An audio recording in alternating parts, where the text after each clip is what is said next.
திருச்சி உச்சி பிள்ளையாரே புடிச்சு வச்ச பிள்ளையாரே அரைச்ச மஞ்ச பிள்ளையாரே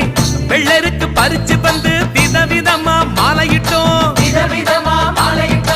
ஏத்துக்கையா எங்க சாமி பிள்ளையாரப்பா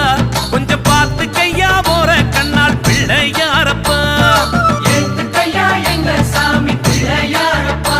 கொஞ்சம் பார்த்து கையா போற கண்ணால் பிள்ளையாரப்பா அப்பா கணேசா தொப்ப கணேசா இப்போ கணேசா